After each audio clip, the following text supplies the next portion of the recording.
This is the Angels Postcast, your instant game reaction for the Los Angeles Angels. Part of the Locked On Podcast Network. Your team every day. Ay, ay, ay, ay, ay, ay, ay, ay, ay, ay, ay. Hello, Halo Nation. Hello, Halo hopefuls, and welcome back to the latest edition of the Locked On Angels Postcast. Coming at you live, as always, after every single Angels game right here on the Locked On Angels YouTube channel and after the fact, both on the channel and wherever you get the Locked On Angels audio podcast feed. If you don't know who I am, what's going on, everybody? My name is Gavin Carlson, former credentialed journalist in the LA area, was covering UCLA sports for the past 4 years with the Daily Bruin, and now in year 2 with the Locked On Podcast Network, where it is your team every day. Our team is the Angels, and boy, oh boy, was today an absolutely ugly one. Angels fall 9-3. They give up 18 hits, 9 runs. The Pirates put on a small ball clinic, and the Angels offense comes back down to life, comes back down to earth on Earth Day. Another game with a whole lot of strikeouts.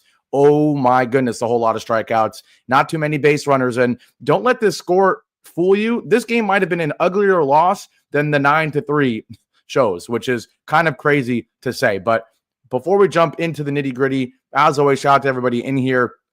Obviously, was able to make it through the first, handful of games, more than handful, the first 20 games with the Angels this season before I wasn't able to do a postcast. Was not able to do a postcast on Sunday, but for Easter, of course. But shout out to all the kind comments from everybody about that. Obviously, was with family, had to prioritize that, but appreciate everyone for being very understanding, also very, very kind about it. Hope everyone had a nice Easter and everything. And obviously, of course, the irony is the one game I don't do is arguably the most exciting game of 2025 so far, and maybe in the near and distant future as well, with that exciting walk-off on Sunday afternoon. But boy, did the Angels come back down to life in a very serious way, falling 9-3 in this one. And we're going to jump right into it. Normally it's the turning point. Normally it's the player of the game, but it's neither of those. We're jumping right into. This is what you'll be talking about. What the heck will I be talking about on this one? Well, I have two things, okay? First and foremost, this game, coming into this game, this felt like a game the Angels were going to win. They needed to win, right? I know there's plenty of debate within the Angels community in terms of what the expectations are for this team. Is this a team that we're just trying to go 81-81? Is this a team where, is this the year we finally make it to the playoffs? That's what the crazy people, including maybe myself at times, are saying after the hot start to the season. During that 4-game losing streak, it was this team sucks. It was what Nathan puts here, poop emoji Angels, right? Regardless of how you feel about this team, this feels like a game that the Angels need to win for whatever goal we have, whether it's to just be a competitive team, an average team, or dare I say, a good team. Either way, this is a game you got to win. You've got a Pirates team that is obviously not good record-wise, coming into this one at 8-15. They're hitting 206 as a team in terms of the batting average. One of the worst teams in the MLB in every hitting category, right?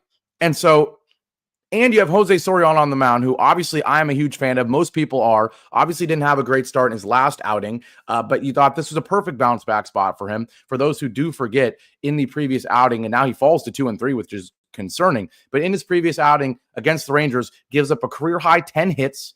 Fortunately, it was only 3 earned runs, but a career-high 10 hits, only 2 strikeouts, 2 walks, right? So not a good last start. So that you're thinking this is a perfect bounce back for Soriano against a horrible lineup. Obviously, kind of the ideal situation too, in terms of you're coming off that high of the Giants series, coming off the high of that win on Sunday, that crazy comeback. But then you have a day off on Monday, so you're not coming in a little too high, but also not coming in low or anything after a series win, right? So everything is lining up for this to be a team or a game for the Angels to win, right? Everything lining up for that.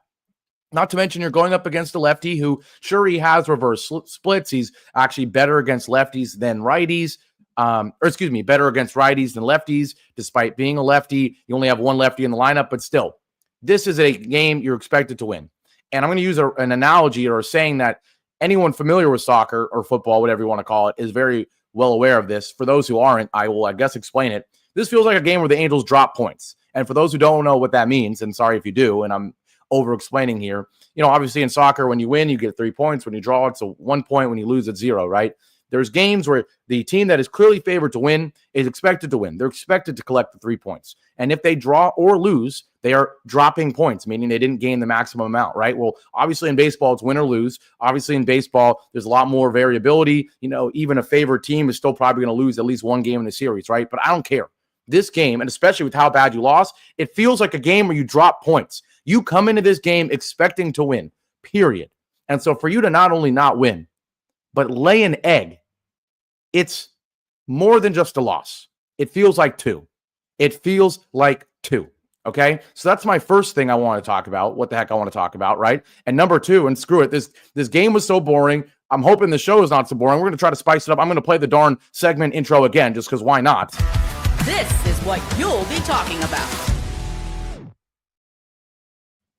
The other thing I want to talk about is just how eye-opening this loss is in terms of how different the 2 offensive approaches were, right? We've had plenty of discussions about the Halos relying on the solo home run ball or just the home run ball in general, right? And I've contributed to both sides of the debate. You know where I stand. I think you need to add nuance to takes. You can't just say that this team swings for the fences, right? But the Angels are on a crazy stretch in terms of double-digit strikeouts in a ball game. They only have 5 hits as a team. Mind you, the starter has to leave this game early due to injury. He was cooking you while he was in, or not cooking, but had a decent start while he was in the first couple of innings. You have 5 hits. They're all against the starter, and then he's forced to come out. You strike out 12 times. Strike out 12 times. Meanwhile, the Pirates, who I know our lineup isn't amazing, but their lineup stinks, man. It stinks. How about 18 hits? How about another 7 times reaching via the walk? Only 6 strikeouts. 6 strikeouts, 7 walks. Meanwhile, we have 12 strikeouts, 2 walks. They had 18 hits. I believe 16 of them were singles. They get the big 3-run shot from Andrew McCutchen, just his second of the year, right? And then they have a double from O'Neal Cruz.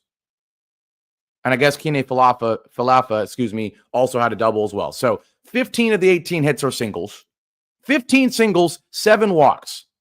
Small ball clinic, right? And I know that this lineup that the Angels put out is not a small ball lineup. But when Ron Washington came here, we were promised some sort of small ball. And we have been the furthest thing from small ball, going against the absolute epitome of a small ball team. And they got it done, man. They got it done. So that's the other thing that is so illuminating and eye-opening and worrying about this loss is just how perfect one team can play small ball, while one team, the Angels, couldn't be any further from being a small ball team. And fortunately, they did do it a little bit in the 3rd and 4th innings. You pick up a run in the 3rd, you have a couple hits, and you got some help from the Pirates as well to pick up 2 more in the 4th. But tell me why in the 8th inning, and I get it, you're down 3 runs. But when Trout and Soler are coming up and you got a runner on base and you're hoping it can become 2, the only thing I was thinking, the only thing probably most of you were thinking is, we need a 3-run shot. We need a 3-run shot. We need a 3-run shot. And I get it, 3 runs is a lot. But with other teams, you can say, I think they're going to string a couple together. No, you're thinking 3-run shot or bust. Because it's just one of those games where this team was not stringing hits together. Just 5. Right? So eye-opening in terms of how different these 2 teams were. 18 hits, 9 runs, 7 walks, only 6 strikeouts. It felt like the Angels were never pitching from the windup. In the stretch, someone on base at all times.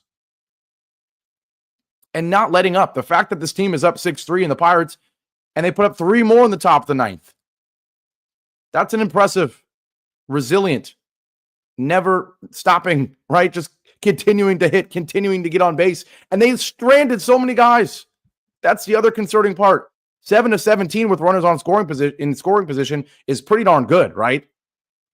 But they still left 13 on base and won 9-3. They left 13 on base and put up almost double-digit runs. It's insane. Insane. So, again, we're not going to sound any alarms. It's one loss, but it is one of the worst losses of the year, and it's just very, very eye-opening. Very, very eye-opening how a team that is so much worse than ours, right? I know we don't have an all-star roster, but that roster, that lineup is so much worse than ours. And it shows how baseball is a great sport. A team like this can still almost put up a 10 spot or 10 bomb, a 10 piece, can almost have 20 hits because of the approach, right? Certainly Soriano's start didn't help, and we'll get into that after the break. We'll also talk a little bit about, I don't even know what else to talk about. We'll get to the player of the game, because in my opinion, there was a player of the game in this one. It certainly wasn't an Angel, but we'll talk about that. We'll talk about the rest of this game and looking forward to the rest of the series, what the Angels need to do, because this is, boy, oh boy, a missed opportunity in game one of this series. And I think tomorrow and Thursday feel like games you have to win, or else it's going to feel like a huge missed opportunity. So we'll talk about after all of that after our break here on what? A depressing edition of the Locked On Angels Postcast. I'll be right back.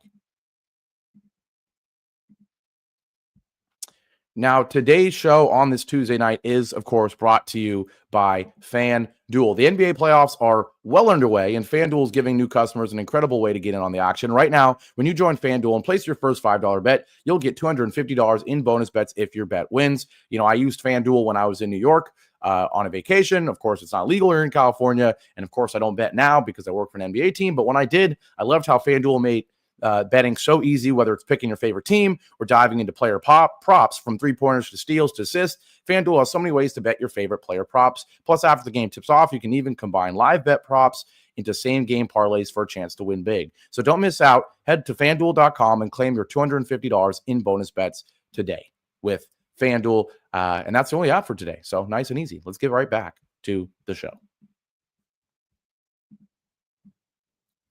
Back here live on a frustrating losing edition of the Locked On Angels Postcast. Angels fall 9-3 against a not very good at all Pittsburgh Pirates team. They give up 18 hits, walk another 7 guys. Felt like the Pirates were on base 24/7. The Pirates strand, they leave 13 runners on base and still put up 9 runs in a ugly 9-3 loss for our Angels. Obviously, we just talked about the overarching frustrating parts of this game. And we will talk about Jose Soriano in a second. But real quick, we got to get to the player of the game because, you know, I've been accused of being biased on the show before. So player of the game of tonight's game. This is the Locked On Player of the Game. Few people in here predicting it. TFL predicted it. Angels win predicting it as well. It is Andrew McCutchen. He goes 2 for 5 in this ball game with a walk. Gets on base 3 times. Obviously, the biggest swing of the ball game with that big multi-run home run. And it's been an okay start to the season for him, even after this performance, hitting just 246.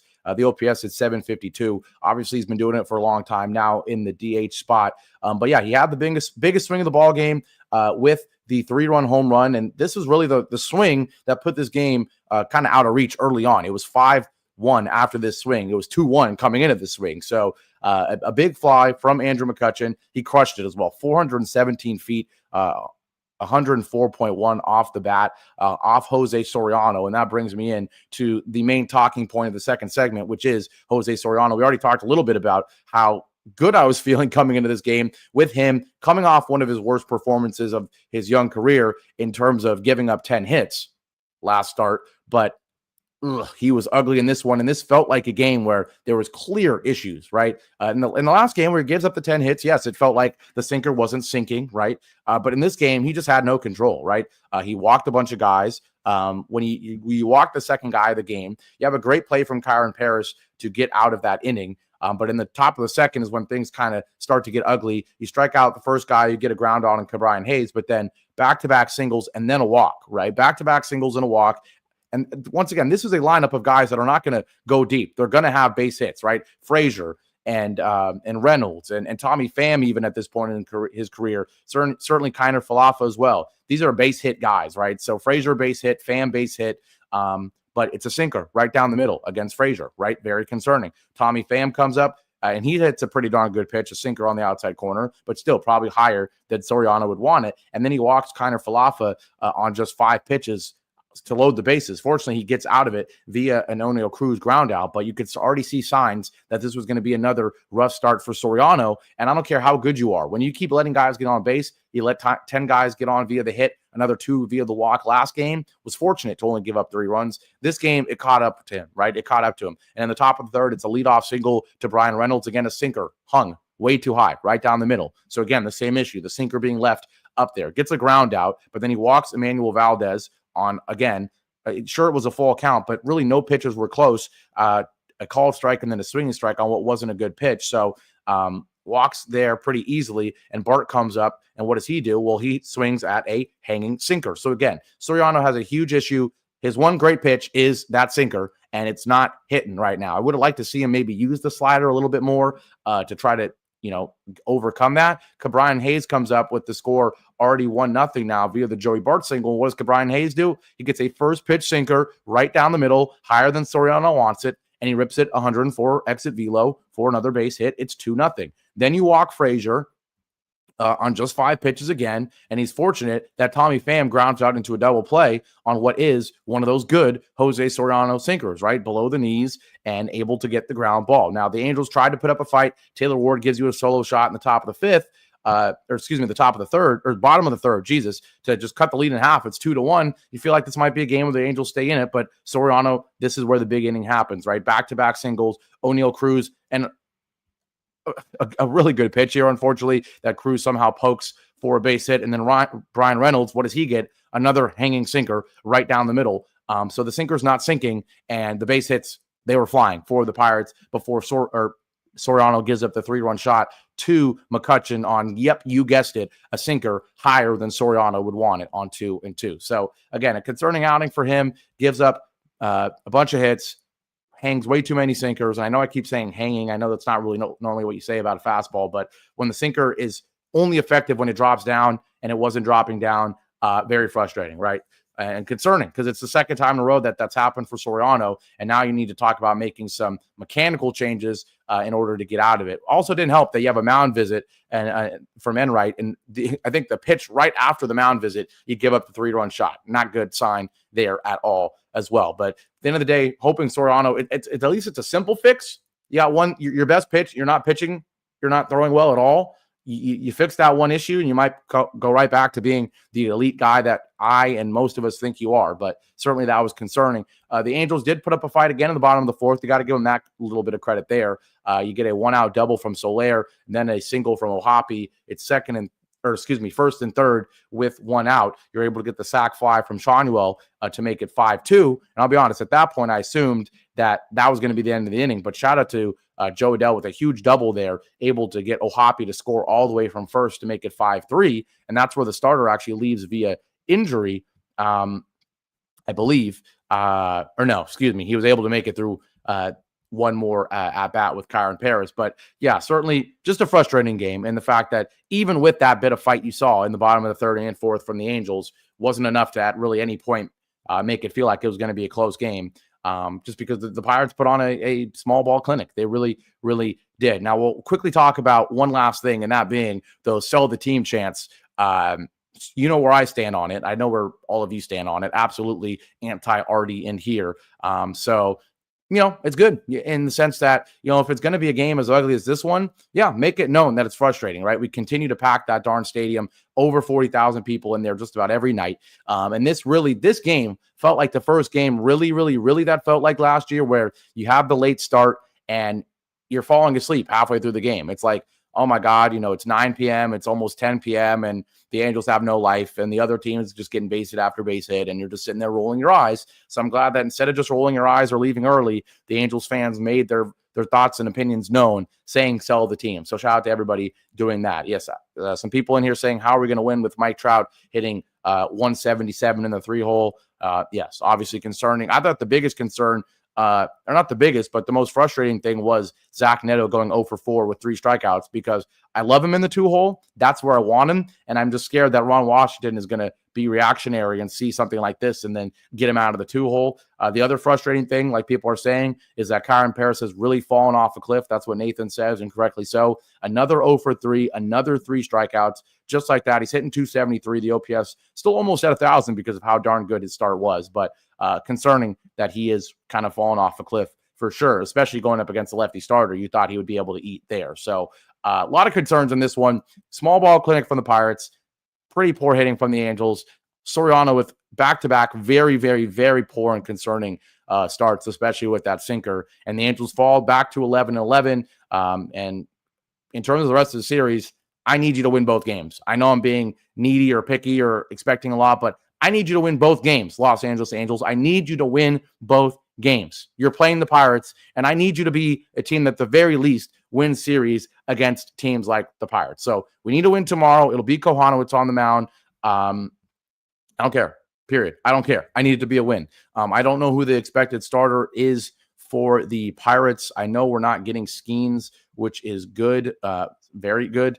I'm not sure who it is, though, in terms of who will be the starting pitcher for the Pirates tomorrow, but need to win the ball game. I can pull it up real quickly here. It's going to be, gosh, it's taking a while to load conveniently. It'll be, oh, yeah, that's right. Andrew Heaney making his return against the Angels, against Kohanowitz, who obviously has had a rough start to 2025, and then it'll be Lodzinski. I'll be honest, I don't know who the heck that is against Tyler Anderson. That has got to be a win on Thursday night. But with all that being said, we're going to wrap this one up. I don't know. You heard my thoughts. Frustrating loss in so many ways, but I think we can still turn around, right? I mean, obviously it's going to take a completely different approach from the Angels. I would just like to see one game where the Angels walk 5 or 6 times and don't strike out a bunch. Screw it. Do it in a loss. I don't even care. Change it up a little bit. I want to see something. Choke up the bats. Get creative. Have a couple bunts. Seth Propios in here saying we're going to make Heaney look like Chris Sale. Bro, I cannot see that. That would just make me even more furious. But we're going to wrap this one up. It's late. It's 10:12. I'm a grandpa now. I go to bed normally at like 9:45 because I'm waking up at 5:45. Going to be a late bedtime for me, but I'm just weird. So y'all enjoy the rest of your night. We'll be back here tomorrow, hopefully after a much, much better performance from our Angels. Take care.